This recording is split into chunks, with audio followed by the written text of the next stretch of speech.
or move, whatever. That was the most scariest thing I've ever experienced. And that goes into when you have to revamp and rethink your business module. Because for COVID was great for us. It was. We restructured and we created the drive-by event. So you could get married, you had a drive-by, you had a drive-by baby shower, drive-by birthday. When I say we took off, so we had to reevaluate and go, how we gonna make this money? And so we was like, okay, we got these throne chairs. We had just got big inventory in. Like we had throne chairs and stuff shipped in from Dallas. We had just bought all this inventory, and then we had a wedding actually scheduled a week before COVID hit. We were all in. The people were upset. They wanted their money back. I was like, man, we all in. We upside down at this point. And so we had to sit there and be like, what can we do to continue to have income? And we came up with the drive-by experience, and we was booked 2-3 times a weekend, and it worked. But then COVID really, it came back down, and then all of a sudden everybody was in love. They got married. We were so busy, we didn't have a birthday celebration. We didn't have a wedding anniversary celebration. We just worked. And then the roller coaster for us, like y'all might be different, for us, it kind of started going, okay, we don't like people like that. We're not getting married anymore. It's like everybody got it out their system. And so then the world slowed down for us. So now we're in our downtime, whereas they may be in their uptime. So your business gonna be on a roller coaster ride, and you have to revamp. And that's why I was telling Terrence, I said, we're going corporate. Corporate gonna cut that shit. I gotta wait on y'all to send me a $500 deposit. Okay, well let me go on. This corporate client gonna cut that 20% off top of their overall event. Cause that's when you transition, how Daryl was saying, what is your target audience? And we got tired of waiting on $500 deposit. We was talking about that earlier. Can you send me an invoice? Can you send me a quote? We take all the time to build that quote, get that invoice together. Then guess what? We send it. Then it's crickets. It's crickets. And then pop up a month later. Yeah, we still on? No. I talked to you 3 months ago. You remember me? No, I don't. Try again. I still take them. But listen, I still take them, but they price be different because now you coming to be closer to the time for your wedding. So now the price changed because now we're getting closer to the date. So, and it's okay to shop around, but don't come over here rushing me when I've been waiting on you to call me for 3 months. You know what I'm saying? So, and we get it all the time, especially in the bar field. Like, people think that they kind of put bartenders on the background, but when y'all go somewhere, don't y'all remember how good them drinks was and how good that food was? Exactly. And so we're really, and even with the DJ, you're going to remember how hard you partied. Like, forget the decor. Yeah, I mean, I know disrespect. First of all, you a hater. No, they do the decor. They gonna bust all the balloons when y'all get through. When I run into a person after they saw me at the event, they be like, "Ooh, you did such and such way, girl. Them drinks were so good." Like, they remember a good drink. They remember how hard they party. Yep, they remember our signature cocktail. So it's like we are the heart of an event because we're gonna make or break your party. A DJ and a bartender is a bad food. They'll set your party up if it wasn't what it was supposed to be. Yeah, especially a DJ. Yes. I like to say that from a vendor to a vendor, what you just said was so important because I value making sure that if I send you a message and say, hey, this is my event, this is what I'm thinking, send me your information. And if they send me something back, I try to immediately say, hey, thank you so much. Let me look at my budget, let me crunch my numbers, and I'm gonna get back to you. And then if I'm not gonna use them, I'm gonna make sure I call you back, say, hey, I checked my numbers, it don't work for me, but thank you for giving me the time. Because I think when you do that makes you feel like, hey, your time wasn't in vain. But then what it's also gonna do is the next time that person calls, you're gonna be responsive to them.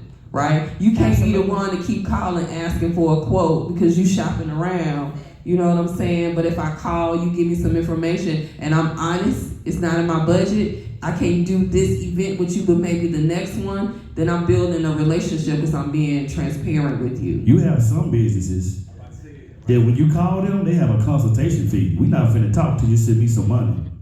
I think it's kind of different, but my sister was kind of studying this and going through a mentoring program with somebody in Nashville. And when she broke it out to me, it makes sense because your time is everything. And I ain't talking about no pennies. I'm talking about you got to give me $150 before we even continue this conversation. So I revamped that process. So with doing decor and event management, it's a whole lot of factors that go into building a quote.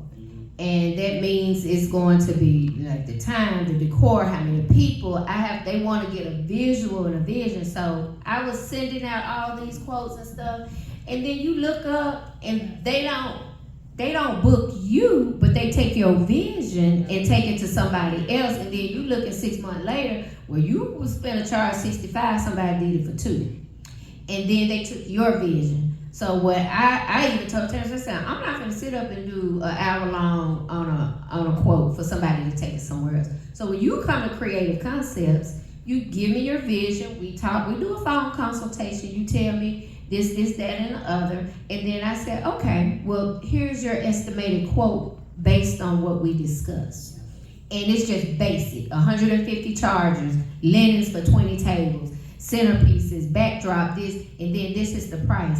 And when they're ready to book, then when they come with their 20% deposit, then, this is not up right now. They come here, y'all seen us on Facebook, we do a live setup, a mock setup of their event. I have a whole presentation on the screen. They got something to drink and something to eat. They get the full experience, but they don't get that until they pay their 20%. Because I was like, I'm doing too much for not to no. And they was like, well, can you send me an example? I was like, no, you can send me an example of what you want, and then I can tell you what I can provide. And granted, everybody cannot afford. We will work with some people, but then we just started saying, no, I'm sorry.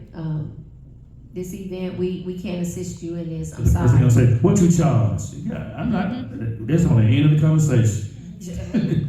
That's a closing question. It's not a beginning question. You know what I mean? Going back to, I got so many points. One, people would hear you take last minute orders, and so I've been known to take last minute orders, and it's a bad business idea because people rush you. And if you're not clear in your branding that if I'm going to take this last minute order, but I'm going to charge you a $50 rush fee. If you're not making it clear across the board, and everybody's saying, oh, go to Tastebud, she'll take you today. And then you get so money hungry, or you can be broke at times, because we be broke sometimes. It can be really, really slow, and you want that opportunity to make that cake or get that gig, and you will take it last minute. But it really makes your brand looks bad in the long run because they say I can go to her last minute, and you come to me last minute for a cake for a party starting in 3 hours. That's disrespecting my brand. You need a cake for tomorrow. That's disrespecting my brand, and I'm not holding it accountable either because I'm taking an order, and if I'm going to take it, I need to get paid for it. Today something happened. What happened yesterday? Somebody ordered a cake. They wanted it at a certain time. I had it ready. They told me it was for dinner last night. Well, they picked the cake up at 2 o'clock. I got a call this morning at 8:30 saying that the icing came off the cake. Me being who I am, I'm like, I'm gonna fix it. I'm like, I'm a fixer. But when I went and fixed the cake and I went to my shop and got it all ready, I'm like, if you gave her a cake at 2 and you asked her what happened, when the cake was sitting out from 2 to that night, they canceled the dinner plans for today. So it really wasn't on me, but because I didn't brand myself properly, it was on me. So what I should have done was had a card on my cake to say, this is how you take care of this cake. It needs to be refrigerated. That's branding. I'm communicating to you. Also, once it leaves my hand, you're responsible for it. That's branding. When I got a call this morning, I should have said, well, Taste Buds not responsible, but we're gonna go back and fix it. It's this fee. But immediately, I'm thinking, it's Taste Buds, it's my name, let me fix it. So I fixed the cake. I did the whole cake away and redid the whole cake. Thinking that they would say, well, let me just give her a tip. Nothing. All I got was, thank you, girl. And I couldn't blame them. I still blame myself. Why? Because I didn't brand myself properly. It should be a contract to say you are responsible, and if this happened, then this is the fees that come along with that. So brand is really important. Don't take last minute orders unless they know they gotta pay for it. Have everything in writing. They can see it. We thinking I can verbally communicate it to you. No. I'm gonna tell you, put the cake on the floor, put it in the refrigerator until you're ready to serve it. You might get in a car and do the dash down the highway, hit a couple of potholes, and then you're looking at me, and it's not my responsibility. But because I didn't brand it properly, it does fall back on me. And like I said, with black businesses, one mistake is on social media, and it's that. It's a good thing you talked about that. In business, it's very important to communicate.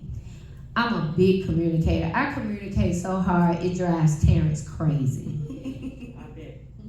First of all, anyway, but I do. I'm very repetitive in what I say, because one thing you won't be able to do is come back to me and say, well, that's not what you said. I'm gonna rewind the tape back, and I'm gonna expound verbatim what we discussed.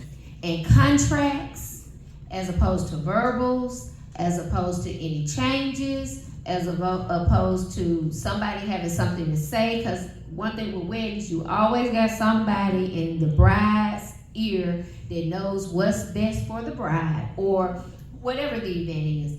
So communication is key. Sometimes I get so frustrated, I'll call Darren and be like, word this for me, and send it back to me.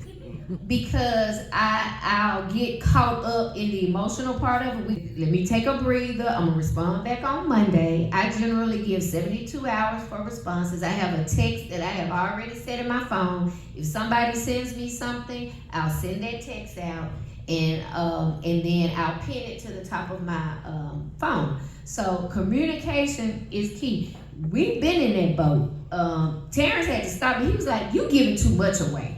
Like, they didn't pay for all that. Like, we have your lower end centerpieces and items, and then we have the higher end that a centerpiece should run you $300. And then I'll be like, well, baby, let's go. He's like, no, you giving too much. And then when you get that client that wants that grand $300-400 centerpiece, then it's gonna look just like the one you did at the lower rate. So we do have to be careful with trying to be nice, because one thing about it, we are gonna take it for granted every time. Candy can set up a bar and get them 5 free cocktails, and they gonna be like, well, we really didn't like the cocktails, and we ain't asked for it no way. Okay, well, you ain't paid for it. So something you said, when you certainly want to always do what the customer asks. You can give your input, what you think may work, but ultimately it's what they ask. Sometimes we make 2 mistakes as business owners, trying to do everything that's not our specialty. That's bad for your brand. And then 2, there's something they ask you that's just way below the quality level of what you know you can professionally do or should professionally do. The answer is don't do it. Why? Because when it goes to social media or goes out there, it's not going to be the customer say they want this. It's you produce this. So if it's a bad look for your brand, don't put it out there or don't do it. And the ones that don't want to pay, that you give the grace to, are the ones that come back and bite you every time. That's the only reason why I ain't mess with them sparkles. Wait a minute, that what? Cause I don't see folks dealing with sparkles, and one of them go up and one of them don't. That's what people. I'm just saying. I was like, I'm not doing it. But okay. Let me tell you something. When COVID hit, everybody trying to be a hustler. So everybody bought photo booths, everybody bought sparkles, and don't even know how to use them. So I say you need to stay in your lane if you don't know what you're doing. I let y'all have it because I ain't gonna deal with it. That goes back to when I said, I don't bake cake, but I can find you a baker. I don't cater. Now I can put a little thing together, but I have caters for that, and I don't need to. And another thing, vendors. when you refer out somebody or you do a service or something, you don't have to add your in onto it. Let the people charge. I'll tell a client in a minute that's an outsourced item. Now I can manage it once you've paid your DJ. Then yeah, we'll manage it. But no, don't pay me. Pay them. I'm gonna refer you to a couple. You see who you like. But that's your money and your transit. I don't need to get nothing on the tail end. I want to say this 2 terms before I forget. I want to actually commend you all for doing an excellent job because I saw y'all growth and where y'all have come from, especially you, Candy.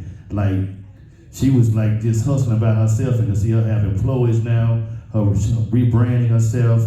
I mean, like becoming a corporate entity that everybody go to. That, and I'm connected to you. That means something. That's value. That's equity. And I appreciate you when you recommend me and all that. So, job well done, and you still hanging in there. Thank you. Yes, I cry yes. every day. And that's part of branding. When I first met Candy, we was doing a lot of events, but she, like I said, she was coming in by herself. And I didn't know who she was, and I was asking her, she was like, oh, that's Candy Bar. And the same thing with Candace, when I first met her, I called her Taste Bud, because that's who I knew. So when your brand is always that image that you put out there, your product, that's the biggest thing when you're doing that. I had another point, but I forgot about that. Right. Yeah, exactly. So, but that's how I met each one of them. I met them by their brand. When I first met Daryl, I knew him as Jackson Stats. I met Lavelle. We did a event, and he was the DJ there. And ever since then, you know, because of what he did, we kept in touch. So as soon as we had a corporate client that was asking for a DJ, Daryl was booked, and they said we need another DJ. I immediately reached out. So I got somebody for you. I know he can handle it. So that quality and that consistency that you put out, people see it, and people will look for it, and those that you may not think would call you, be the ones that jump on the phone and say, hey, I need you for this event, or I need you for this, or for your product. And and also, is what they were saying about with black businesses. With us, we critical on each other. And we have to get out of there. Because you have a bad experience at some restaurant, you don't always turn and go away from it and go back. Now, me personally, I do. I won't even deal with them no more. But when it comes down to it, you've had a bad experience at every restaurant, fast food restaurant you ever went to. That they screwed your order up, you got home, and you was ready for this, and it's not even in there. We can't always do that with each other. And you can give grace on it and something, because some things are human error. But we gotta quit going on trying to blast everybody all the time. Now, if it's something in malice, or after you call and you tried to rectify it and it wasn't happening, you know, the cards lay where they lay. But when you can't always, you know, go for the dagger when it's our business, because as minority businesses, you're the first customers we're gonna have. And I'm just being honest. A lot of times, you know, we're reaching out. We would love, like my wife said, crossover. I hate when she said it. But for me, it's whoever. But the other side, they don't know us until we build up our reputation with you guys. When you guys are calling us all the time, then they see, oh, they always book, they're always busy, because like you said, when they go to your website, they're gonna see your product. And if their product is being received by our own, they'll see that, okay, we can get them a chance there and there. And it's our dollars as black people. We need to understand our dollars run the economy. We spend more money than anybody else. We're consumers, you know. We're not retailers. We're consumers. We're the type that go out, we buy, we show. And I hate that when we do events, sometimes we have a bride that'll come in and say, well, I spent $4,000 on the dress. I spent $2,000 on my shoes. I spent $1,500 on my hair. And then we say, okay, well, it's gonna be $5,000 for what we're gonna do for your wedding. And they tell me, oh, well, we only got $2,000 in the budget. You just told me $10,000 worth of clothes. And you didn't go into neither one of these places. You didn't go into dealers, Macy's, anything, and you didn't get a discount. So, as businesses, we have to support each other, and then we'll grow from there. Once you grow, we always gonna show the love there, because as all of us, like I said, you're the first line of everything. when we're out here and trying to make it. And like they said, as being an entrepreneur, that's the hardest job ever. I quit a job because I was doing 14 hours a day. And I'm working all the time. This time I don't go to sleep at 1 o'clock in the morning, and I'm back up at 6 o'clock because, hey, I gotta let these dogs outside, and that's another business. So you're always working, and it's hard for entrepreneurs. Don't think for 1 second it's gonna be easy. It's gonna be a climb. You're gonna climb that ladder. You're gonna keep climbing. Sometimes you're gonna slip a step and go down two.